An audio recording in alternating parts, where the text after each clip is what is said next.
Você vive em uma sociedade que ensina matemática, história, biologia, mas nunca ensina o que fazer com dinheiro. Pense nisso por um momento.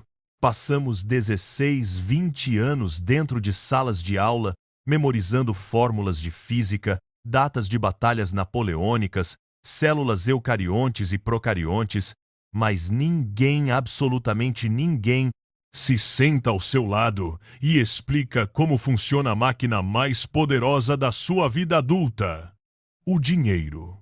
É como se entregassem a você as chaves de um avião comercial e dissessem: descubra sozinho, boa sorte, não caia. E então, você cai. E quando cai, quando se endivida, quando perde dinheiro em decisões impulsivas, quando sua conta bancária vira um campo de batalha psicológica, a sociedade aponta o dedo e diz: você é irresponsável, você é incompetente, você não presta. Mas ninguém questiona o sistema que deliberadamente omitiu o manual de instruções. Ninguém pergunta por que vivemos em um mundo onde somos bombardeados por estímulos de consumo desde os 3 anos de idade, mas nunca recebemos uma única aula sobre vieses cognitivos, sobre aversão à perda, sobre a arquitetura invisível que manipula nossas decisões financeiras. Este é o ponto de partida da nossa conversa de hoje. O dinheiro não é apenas um objeto neutro de troca. O dinheiro é um amplificador de quem você realmente é. E a grande maioria das pessoas tem medo dele. Não medo de não ter dinheiro, isso é óbvio. Mas medo do próprio poder que o dinheiro representa. Medo da responsabilidade, medo da liberdade. Porque liberdade financeira significa que você não pode mais culpar ninguém pelas suas escolhas. E isso aterroriza a mente humana mediana, que prefere a ilusão confortável de ser vítima das circunstâncias. Vamos começar pelo conceito mais revolucionário que a psicologia trouxe para o campo das finanças nas últimas décadas: a aversão à perda. Daniel Kahneman, psicólogo israelense ganhador do Nobel de Economia em 2002, dedicou sua vida a estudar como tomamos decisões. E a descoberta mais impactante da sua pesquisa é simples e devastadora ao mesmo tempo. Nós, seres humanos, não somos calculadoras racionais. Nós somos criaturas emocionais que ocasionalmente usam a lógica para justificar o que já decidimos sentir. Kahneman descobriu que a dor de perder R$ 100 é psicologicamente 2 vezes mais intensa do que o prazer de ganhar R$ 100. Leia isso de novo. A dor de perder é 2 vezes maior que o prazer de ganhar. Isso significa que o seu cérebro não foi construído para lidar com o dinheiro de forma racional. Ele foi construído para sobreviver na savana africana, onde perder significava morrer. Perder o território para outra tribo? Morte. Perder a comida para um predador? Morte. Perder status dentro do grupo? Expulsão. Solidão. Morte. Durante 200 mil anos de evolução humana, perder era uma sentença de extinção genética. E agora você espera que esse mesmo cérebro, com o mesmo hardware primitivo, tome decisões racionais sobre investimentos em renda variável? Você realmente acha que vai conseguir vender suas ações no momento certo, comprar na baixa, diversificar o portfólio, quando o seu sistema límbico está gritando que qualquer perda financeira é equivalente a ser devorado por um leão? Não vai. Você não está competindo contra o mercado. Você está competindo contra 300 mil anos de programação evolutiva. Kahneman dividiu o funcionamento mental em 2 sistemas. O sistema 1 é rápido, automático, emocional, intuitivo. É o piloto automático. Ele responde instantaneamente, sem esforço consciente. Quando você vê uma promoção de 50% de desconto, o sistema 1 já decidiu comprar antes mesmo de você ler o nome do produto. Quando você vê seu investimento cair 10% em uma semana, o sistema 1 já ativou todos os alarmes de pânico, inundou sua corrente sanguínea de cortisol e está berrando para você vender tudo antes que perca mais. O sistema 2 é lento, deliberado, lógico, cansativo. É o pensamento analítico. Ele consome energia, exige concentração, cansa rápido. E aqui está o problema estrutural da sua vida financeira. 95% das suas decisões com dinheiro são tomadas pelo sistema 1. Você acha que está sendo racional, mas está apenas racionalizando impulsos emocionais. Você não comprou aquele carro porque precisava de transporte. Você comprou porque o sistema 1 associou aquele modelo com status, com admiração social, com a ilusão de que finalmente você seria visto, reconhecido, validado. E então você passa os próximos 5 anos pagando parcelas que corroem 30% da sua renda. E se pergunta por que vive estressado. A resposta é simples. Você deixou um cérebro de caçador-coletor tomar decisões em um mundo de crédito parcelado e juros compostos. Agora vamos aprofundar. A aversão à perda não é apenas um conceito abstrato de laboratório acadêmico. Ela é a força invisível que está, neste exato momento, sabotando suas finanças. Funciona assim. Você entra em uma loja, vê uma jaqueta, o preço é R$ 500. Você não precisa da jaqueta. Você tem 4 jaquetas em casa. Mas o vendedor diz, é a última peça do seu tamanho. Se você não levar agora, vai perder essa oportunidade. E pronto. A aversão à perda foi acionada. Seu cérebro não está mais processando se você precisa da jaqueta. Ele está processando a dor antecipada de perder algo que há 30 segundos atrás nem existia no seu radar mental. Você acabou de criar, do nada, uma perda imaginária. E agora está disposto a gastar R$ 500 para evitar uma dor que você mesmo inventou. Isso não é burrice. É biologia. É o sistema 1 fazendo exatamente o que ele foi programado para fazer. Evitar perdas a qualquer custo. O problema é que no ambiente ancestral, evitar perdas significava sobrevivência. No ambiente moderno, evitar perdas imaginárias significa dívida no cartão de crédito e ansiedade financeira crônica. Vamos tornar isso ainda mais concreto. Pense na última vez que você comprou algo parcelado. Por que parcelou?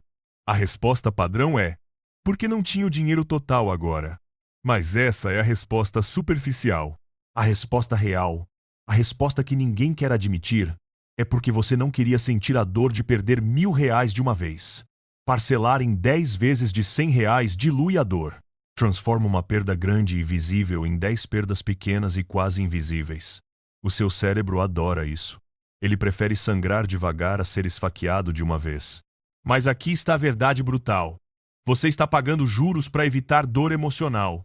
Você está literalmente pagando um prêmio financeiro para o banco em troca de anestesia psicológica. E o banco sabe disso. Toda a arquitetura do crédito parcelado foi construída em cima da aversão à perda. Eles não estão vendendo produtos. Eles estão vendendo a ilusão de que você pode ter o prazer agora sem a dor agora. E você compra essa ilusão e depois se pergunta por que está endividado. Agora, vamos para o lado dos investimentos, onde a aversão à perda se manifesta de forma ainda mais destrutiva. Imagine que você comprou ações de uma empresa. Você pagou R$ 50 por ação. A ação sobe para 60. Você fica feliz, mas não vende, porque você acha que pode subir mais. A ação chega a 70. Você continua segurando, porque agora 70 é o novo normal. A ação cai para 65. Você não vende, porque vender agora seria admitir que você perdeu a oportunidade de vender a 70. A ação cai para 55. Você ainda não vende, porque vender com prejuízo é psicologicamente insuportável. A ação cai para 40 e agora você está preso. Você não pode vender, porque vender significa cristalizar a perda. Então você segura, esperando que a ação volte para 50, apenas para você empatar. E enquanto isso, seu dinheiro está congelado em um ativo que pode nunca se recuperar. Isso não é estratégia de investimento. Isso é sequestro emocional. A aversão à perda transformou você em refém da sua própria decisão inicial. E o pior, isso acontece em escala coletiva. Quando o mercado cai 10, 15, 20%, a manada entra em pânico. Todo mundo vende ao mesmo tempo. E quando todo mundo vende, o preço despenca ainda mais. E quanto mais despenca, mais gente vende. É um loop de feedback negativo alimentado por aversão à perda coletiva. As pessoas não estão vendendo porque fizeram uma análise racional de que a empresa perdeu fundamento. Elas estão vendendo porque não suportam ver o número vermelho na tela. Estão vendendo para parar a dor. E então, 6 meses depois, quando o mercado se recupera, essas mesmas pessoas olham para trás e pensam: como eu fui tão idiota? Mas você não foi idiota. Você foi humano. E ser humano, financeiramente falando, é uma desvantagem competitiva. Morgan Housel, no livro A Psicologia Financeira, faz uma afirmação que deveria estar gravada em todas as paredes de todas as corretoras do mundo. Ele diz: sucesso financeiro não tem a ver com o quanto você sabe, tem a ver com como você se comporta. Você pode ter um QI de 160, 3 diplomas universitários, ler todos os relatórios trimestrais, acompanhar todos os balanços e ainda assim perder dinheiro. Porque conhecimento não anula emoção. Na verdade, muitas vezes, excesso de conhecimento aumenta a ilusão de controle, que é o segundo conceito devastador que precisamos dissecar. A ilusão de controle é a crença de que você tem mais influência sobre os resultados do que realmente tem. É o trader que acha que consegue prever o mercado porque acertou 3 vezes seguidas. É o empreendedor que acha que seu negócio vai dar certo porque ele trabalha duro, ignorando que 80% das startups fracassam independentemente do esforço. É você achando que pode cronometrar o mercado, comprar na baixa, vender na alta, porque você leu 2 livros sobre investimentos. A ilusão de controle é perigosa porque ela se disfarça de confiança. E confiança no mundo financeiro sem fundamento estatístico é apenas arrogância travestida. Housel também traz outro conceito crucial: o suficiente. Ele conta a história de Joseph Heller, autor de Catch 22, em uma festa na casa de um bilionário.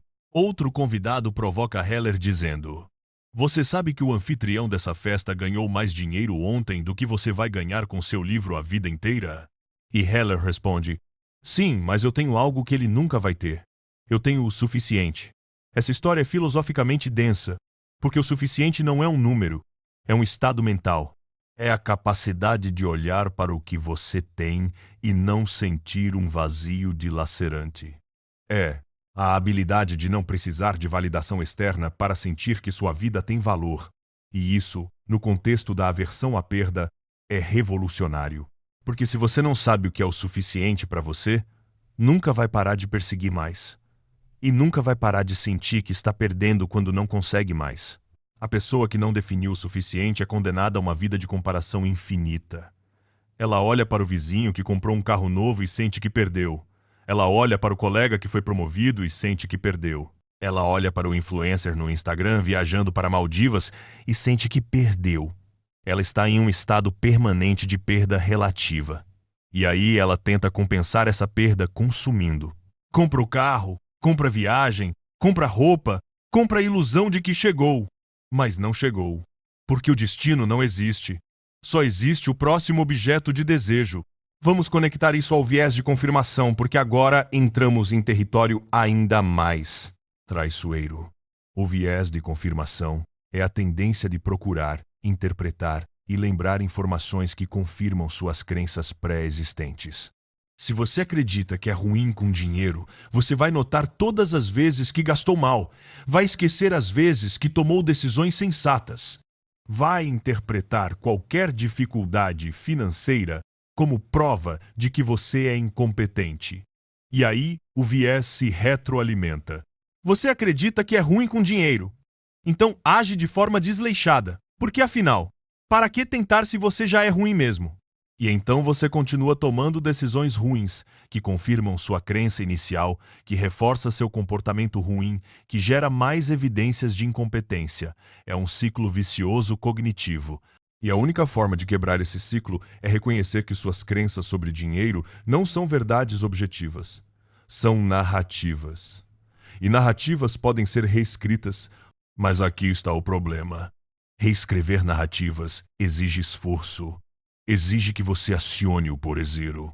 Sistema 2. Exige que você pare, respire, analise, questione. E a maioria das pessoas não quer fazer isso. Porque é mais fácil seguir a manada. É mais confortável acreditar que todo mundo está endividado, então tudo bem se você também está. É menos assustador fazer o que todo mundo faz. Parcelar tudo. Investir na poupança. Reclamar que o sistema é injusto. A manada oferece segurança emocional. Mesmo que seja a segurança de afundar junto. Porque afundar sozinho é aterrorizante. Afundar com todo mundo, isso é aceitável. Isso é normal. E normalidade, para o cérebro humano, é sinônimo de sobrevivência. O viés de confirmação também aparece no consumo conspícuo. Consumo conspícuo é quando você compra coisas não pela utilidade, mas para comunicar status. Você não compra um relógio de R$ 10.000 porque ele marca a hora melhor. Você compra porque quer que as pessoas vejam que você pode pagar R$ 10.000 em um relógio. E aqui está a armadilha. Você acha que está comprando respeito, mas você está comprando inveja. E inveja não é respeito. Inveja é ressentimento disfarçado.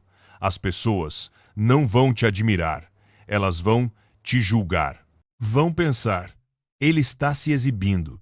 Ele está compensando algo. Ele está inseguro. E elas estão certas, porque consumo conspícuo é, na essência, a insegurança materializada. É a tentativa desesperada de preencher um vazio interno com símbolos externos. E não funciona. Nunca funcionou. Nunca vai funcionar. Porque o vazio interno não é um problema de recursos. É um problema de significado. Kahneman também estudou o efeito dotação, que é um subproduto da aversão à perda. O efeito dotação é a tendência de atribuir mais valor a algo simplesmente porque você possui. Se você comprou uma ação por R$ 100 e agora ela vale 80, você não quer vender. Porque para você, aquela ação ainda vale 100. Afinal, foi isso que você pagou. Mas o mercado não se importa com o que você pagou. O mercado só se importa com o valor presente. Então você fica segurando um ativo desvalorizado, esperando que ele volte ao preço que você pagou, apenas para você não se sentir um perdedor. E enquanto isso, você está perdendo a oportunidade de realocar esse dinheiro em algo que realmente está crescendo. O efeito dotação transforma você em colecionador de erros do passado.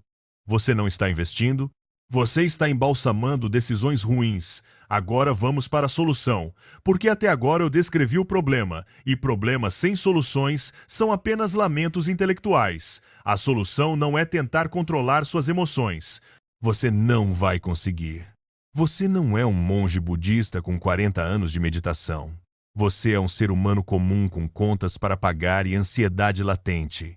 A solução é a arquitetura da escolha.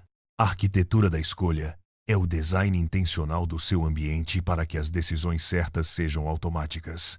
É remover a necessidade de força de vontade. Porque força de vontade é um recurso finito. Você acorda de manhã com uma reserva de força de vontade. Ao longo do dia, cada decisão que você toma drena essa reserva. No final do dia, quando você está mentalmente exausto, sua força de vontade está zerada, e é exatamente nesse momento que você toma as piores decisões financeiras. Compra besteira online, come porcaria, gasta com coisas inúteis. Porque o sistema 2 já desligou. Só sobrou o sistema 1, e ele quer prazer imediato. Então, como você constrói a arquitetura da escolha? Automatização. Você programa uma transferência automática no dia que seu salário cai. 20% vai direto para investimentos, 10% para uma reserva de emergência. Você não vê esse dinheiro. Você não tem a opção de gastar. A decisão já foi tomada. E agora o piloto automático está trabalhando a seu favor. Você não está mais lutando contra o sistema 1. Você está usando o sistema 1. Porque o sistema 1 adora automação, ele adora rotinas, ele adora não ter que pensar. Então você cria uma rotina onde a decisão certa é a decisão padrão e a decisão errada exige esforço. Isso inverte a lógica. Antes, investir exigia esforço. Agora, gastar exige esforço. Você construiu um firewall comportamental. Outra estratégia: limites físicos. Você quer parar de gastar com supérfluos? Cancela o cartão de crédito. Não faça isso mentalmente. Faça isso literalmente. Liga para o banco e cancela. Use apenas débito. Porque débito dói. Débito é dinheiro real saindo da conta real. Crédito é abstração. Crédito é futuro. E o cérebro não processa futuro com a mesma intensidade que processa presente. Então, quando você paga com crédito, a dor da perda é diluída, postergada. Quando você paga com débito, a dor é imediata. E dor imediata gera aprendizado. Você começa a pensar 2 vezes antes de comprar. Não porque você ficou mais inteligente, mas porque o custo emocional aumentou. Terceira estratégia: redefinir o suficiente. Sente e escreva. Quanto dinheiro você precisa para se sentir seguro? Não quanto você quer. quanto você precisa. Qual é o número que, se você tivesse, te permitiria dormir tranquilo? Para muita gente, esse número é surpreendentemente baixo. Talvez seja 6 meses de despesas guardadas. Talvez seja um imóvel quitado. Talvez seja renda passiva que cubra o básico. Mas a maioria das pessoas nunca faz essa pergunta. Então elas perseguem um alvo invisível. E alvos invisíveis nunca são atingidos. Você precisa de clareza, não de motivação. Motivação evapora. Clareza permanece. Housel faz uma observação devastadora sobre riqueza. Ele diz: pessoas ricas que você vê não são ricas. Elas apenas parecem ricas. Porque riqueza real é invisível. Riqueza real é o carro que não foi comprado. É a viagem que não foi feita. É o investimento que está acumulando juros compostos enquanto você dorme. Riqueza é escolhas não feitas. Mas ninguém vê suas escolhas não feitas. Então ninguém te aplaude. A sociedade só aplaude consumo conspícuo. Só aplaude ostentação. Então você tem duas opções. Ou você joga o jogo da validação social e fica pobre, ou você ignora a plateia e constrói riqueza real. Não dá para fazer os dois. Você não pode impressionar estranhos e acumular patrimônio ao mesmo tempo. Porque impressionar estranhos custa dinheiro. E dinheiro que sai para impressionar não volta. Agora vamos filosofar, porque no fundo, no âmago dessa discussão sobre aversão à perda e ilusão de controle, está uma questão existencial. O que você realmente quer, não o que seus pais querem, não o que a sociedade espera, não o que o Instagram glamoriza. O que você, despido de todas as camadas de condicionamento social, realmente quer. Porque se você não sabe a resposta para essa pergunta, você vai passar a vida perseguindo objetivos emprestados. Vai comprar o carro que seu vizinho acha impressionante, vai fazer a viagem que seus colegas consideram invejável, vai construir uma vida que parece boa em fotos, mas se sente vazia quando você está sozinho às 3 da manhã. E aí você vai ter dinheiro, mas não vai ter paz. Vai ter patrimônio, mas não vai ter propósito. E você vai descobrir, tarde demais, que otimizou a variável errada. Liberdade financeira não é saldo bancário. Liberdade financeira é acordar e não sentir ansiedade. É olhar para a conta e não sentir um aperto no peito. É tomar decisões baseadas no que você quer fazer, não no que você precisa fazer para pagar contas. E isso não exige ser milionário. Exige gastar menos do que ganha. Exige saber o suficiente. Exige não competir em jogos que você não escolheu jogar. A pessoa mais livre financeiramente que eu conheço ganha R$ 3.000 por mês e não tem dívidas. A pessoa mais escrava financeiramente que eu conheço ganha R$ 30.000 por mês e deve 150 mil. Quem está melhor? Óbvio, mas a sociedade aplaude o segundo. Porque ele dirige um carro melhor. Porque ele mora em um apartamento maior. Porque ele parece bem-sucedido. E ninguém pergunta: mas ele dorme bem? Ele é feliz? Ou ele está apenas correndo mais rápido na mesma esteira? A aversão à perda nos aprisiona porque ela nos faz acreditar que precisamos de mais para não perder status. E status é uma droga. É viciante. É um jogo de soma zero onde seu valor depende de estar acima de alguém. E se seu valor depende de comparação externa, você nunca está seguro. Porque sempre tem alguém com mais. Sempre tem alguém que viajou para um lugar mais exótico. Sempre tem alguém que comprou algo mais caro. Então você está condenado a uma corrida infinita. E corridas infinitas não têm linha de chegada, têm apenas exaustão. A ilusão de controle, por outro lado, nos aprisiona porque ela nos faz acreditar que podemos manipular variáveis, que são, na verdade, aleatórias. Você acha que pode escolher a ação certa, mas o mercado é caótico. Você acha que pode prever o futuro, mas o futuro é imprevisível. Então você gasta energia tentando controlar o incontrolável e ignora o que você realmente pode controlar. Quanto você gasta, quanto você poupa, como você reage às flutuações, qual é sua tolerância ao risco, qual é seu horizonte de tempo. Essas são as variáveis que estão sob seu controle e são as únicas que importam no longo prazo. Kahneman provou que especialistas financeiros não são melhores que macacos jogando dardos na hora de escolher ações. Isso não é uma hipérbole. É um estudo real. Gestores de fundos, com décadas de experiência, acesso a informação privilegiada, modelos matemáticos complexos, perdem para índices passivos, perdem para estratégias de comprar e segurar. Perdem para a aleatoriedade e perdem porque eles também são humanos, também têm aversão à perda, também têm viés de confirmação, também têm ilusão de controle.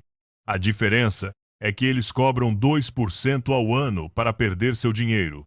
Então, se os especialistas não conseguem vencer o mercado, o que te faz pensar que você vai conseguir? Arrogância. Apenas arrogância disfarçada de confiança. Então a estratégia ótima, estatisticamente comprovada, é invista em índices diversificados, de baixo custo, de longo prazo. E esqueça, não olhe todo dia. Não tente cronometrar. Não venda no pânico. Não compre na euforia. Apenas contribua consistentemente e deixe os juros compostos fazerem o trabalho. Isso é chato? Sim. Isso é entediante? Totalmente. Isso funciona? Absolutamente. Mas ninguém quer fazer isso. Porque é boring. Porque não tem adrenalina. Porque não permite que você conte histórias em festas sobre como você previu a queda do mercado e vendeu tudo no topo. E aí você escolhe. Quer ter razão ou quer ter dinheiro? Porque raramente você consegue os dois. A manada perde dinheiro porque a manada age em sincronia emocional. Quando o mercado sobe, todo mundo compra. Quando o mercado cai, todo mundo vende. Isso garante que a manada sempre compra caro e vende barato. É o oposto da estratégia vencedora. Mas a manada não consegue evitar. Porque a manada é movida por medo. E medo é contágio social. Você vê todo mundo vendendo, você entra em pânico, você vende também. Não porque faz sentido, mas porque fazer o contrário da manada, especialmente quando a manada está gritando, exige uma força psicológica que 99% das pessoas não têm. Então elas se conformam e perdem. Aqui está a verdade que ninguém quer ouvir. Você não vai ficar rico rápido. Você pode ficar rico devagar. Mas devagar não vende. Devagar não é sexy. Devagar não gera cliques. Então o mercado te vende a ilusão de que existe um atalho. Day trade. Criptomoedas. Aposta em ação de centavos. E alguns poucos ganham. E esses poucos fazem barulho. Vão pro Instagram mostrar o carro. Vão pro YouTube contar como ficaram ricos em 6 meses. E você vê isso e pensa, se eles conseguiram, eu consigo. Mas você não vê os milhares que tentaram e perderam tudo. Você não vê o viés de sobrevivência, só vê os vencedores e acha que vencer é provável. Não é. É improvável. Estatisticamente, estupidamente improvável. Mas você ignora as estatísticas. Porque a ilusão de controle te faz acreditar que você é especial, que você é diferente, que você vai ser a exceção. E talvez você seja. Mas provavelmente você não é. E apostar suas finanças em provavelmente não é estratégia. É roleta russa. Então o que você faz? Você aceita que é mediano. Não é ofensa. É estatística. A maioria das pessoas é mediana.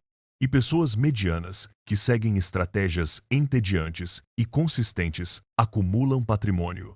Pessoas medianas que tentam ser extraordinárias perdem tudo. Porque extraordinário é um desvio. E desvios, por definição, são raros. Então você tem duas opções. Ou você é realmente um gênio incompreendido, e nesse caso, vá em frente, arrisque tudo, seja o próximo Warren Buffett. Ou você é normal, e nesse caso, faça o que funciona para pessoas normais. Gaste menos do que ganha. Invista a diferença. Seja paciente. Ignore o ruído. E em 20, 30 anos você vai estar financeiramente confortável. Não vai estar na Forbes, mas vai estar tranquilo. E tranquilidade no final é o verdadeiro luxo. A grande ilusão da cultura financeira moderna é que dinheiro compra felicidade. Não compra. Dinheiro compra opções. E opções reduzem sofrimento. Mas reduzir sofrimento não é o mesmo que aumentar felicidade.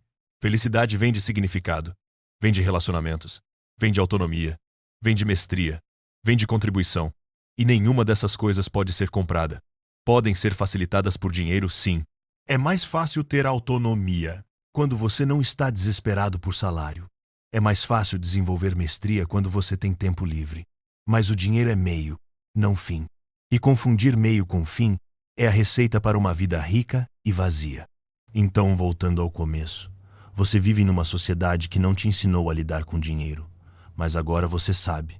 Sabe sobre aversão à perda. Sabe sobre Sistema 1 e Sistema 2. Sabe sobre viés de confirmação. Sabe sobre ilusão de controle. Sabe sobre arquitetura da escolha. Agora a pergunta é: o que você vai fazer com esse conhecimento? Porque conhecimento sem ação é masturbação intelectual. Você vai continuar agindo como a manada? Vai continuar comprando coisas que não precisa para impressionar pessoas que não se importam? Vai continuar vendendo no pânico e comprando na euforia? Ou você vai fazer diferente? Vai automatizar suas finanças? Vai definir o suficiente? Vai parar de competir em jogos idiotas? A escolha é sua. Sempre foi. Mas agora, você não tem mais a desculpa da ignorância. Agora, você sabe. E saber sem agir é cumplicidade com a própria mediocridade. A liberdade financeira não é um destino, é um processo. É a decisão diária de não ceder ao impulso. É a coragem de ser chato enquanto todo mundo está sendo espetacular. É a humildade de aceitar que você não pode controlar o mercado, mas pode controlar suas reações.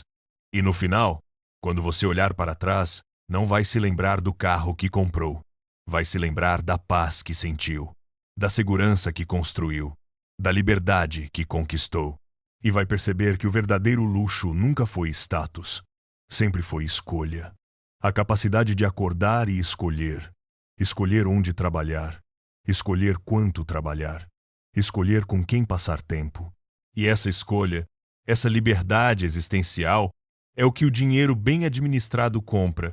Não compra felicidade, compra dignidade, compra paz, compra a ausência de desespero.